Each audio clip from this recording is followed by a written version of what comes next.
Selamat pagi Ibu Jenny. Pada kesempatan kali ini, kami akan menjelaskan pemberontakan DITI di Sulawesi Selatan.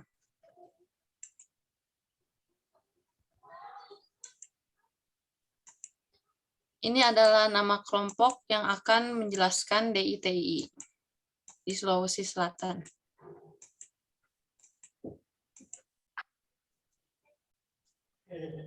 Oke, sekarang kami akan masuk ke dalam materinya. Dan bahasan awal kita akan membahas pemimpin. Pemberontakan DITI di Sulawesi Selatan dipimpin oleh Kahar Muzakar.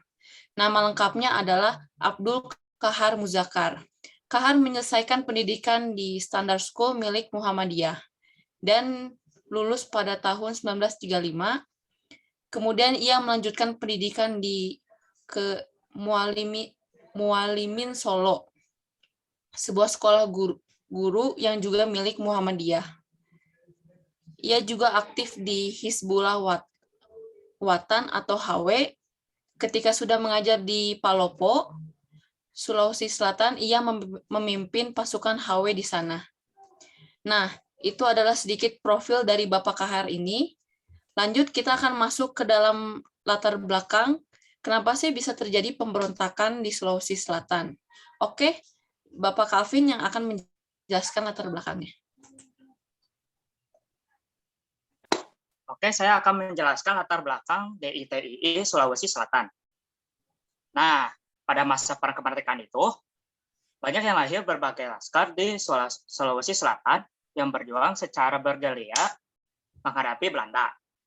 Nah, sesudah perang itu, para laskar tersebut bergabung dan membentuk Kesatuan Gerilya Sulawesi Selatan, atau bisa disebut dengan KGSS. KGSS ini meminta agar para gerilyawan secara keseluruhan menjadi anggota TNI atau APRIS dan dijadikan divisi Brigade Hasanuddin dengan Kahar Muzakar sebagai panglimanya. Tuntunan tersebut ditolak oleh pemerintah pusat dengan alasan anggota KGSS ini yang memenuhi syarat saja yang bisa diterima sebagai anggota TNI. Nah, yang tidak bisa memenuhi syarat ini bakal dimasukkan ke Korps Cadangan Nasional. Maka dari itu, Kahar Muzakar dan para pengikutnya itu pada kecewa.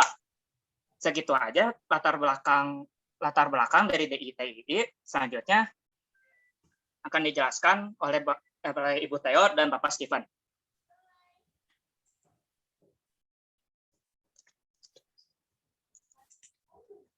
Baik, selanjutnya saya dan Steven akan menjelaskan tentang jalannya pemberontakan. Pada tahun 1950, peristiwa pemberontakan besar terjadi di Sulawesi Selatan. Peristiwa ini dikenal sebagai pemberontakan Darul Islam atau Tentara Islam Indonesia, DITII. Pada 16 Agustus 1951, karena kecewa karena tuntutannya tidak dipenuhi, Kahar Muzakar mengajak pengikutnya masuk hutan dengan membawa senjata. Pada tanggal 20 Januari 1952, Kahar Muzakar memutuskan untuk bergabung dengan DITII. Pada tanggal 7 Agustus 1953, ia mengumumkan jika Sulawesi Selatan dan daerah sekitarnya merupakan bagian dari negara Islam Indonesia. Awalnya Kahar Muzakar ingin agar komando gerilya Sulawesi Selatan yang dipimpinnya diangkat tanpa melalui menjadi Angkatan Perang Republik Indonesia Serikat atau APRIS. Namun hal ini ditolak dengan alasan pemerintah hanya menerima anggota APRIS yang memenuhi persyaratan saja, sehingga banyak anggota KGSS yang tidak diterima menjadi Angkatan Perang Republik Indonesia Serikat atau APRIS. Dan di sini saya akan menjelaskan penyebab terjadinya peristiwa pemberontakan besar DITI di Sulawesi Selatan. Kahar Muzakar melakukan pemberontakan sebanyak 2 tahap. Yang pertama yaitu pada tahun 1950 sampai 1952, merupakan tahap pemberontakan pertama. Sedangkan tahun 1953 sampai 1965 merupakan pemberontakan kedua. Pada tahap pemberontakan pertama, di tahun 1950 sampai tahun 1952, Khan Muzakkar dan kelompoknya menggunakan Pancasila sebagai ideologi gerakannya.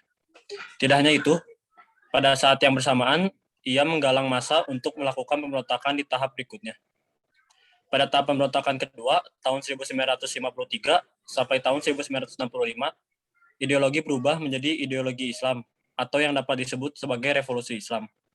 Sebagai tindak lanjut atas aksi pemberontakan yang dilakukan Khan Muzakkar, pemerintahan pusat langsung mengirimkan operasi militer ke Sulawesi Selatan. Dan selanjutnya akan dijelaskan oleh Felix. Oke, penyelesaian dari pemberontakan ini terjadi ketika pemimpin mereka, tokoh Kahar Muzakkar itu tertembak oleh operasi militer yang dilakukan TNI pada tanggal 3 Februari 1965. Dan karena pemimpinnya sudah tidak ada, maka pemberontakan ini pun akhirnya telah berakhir. Selanjutnya akan diteruskan oleh Vira.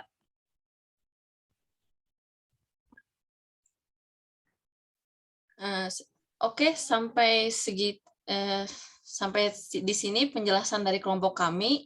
Terima kasih untuk perhatiannya dan sampai jumpa kembali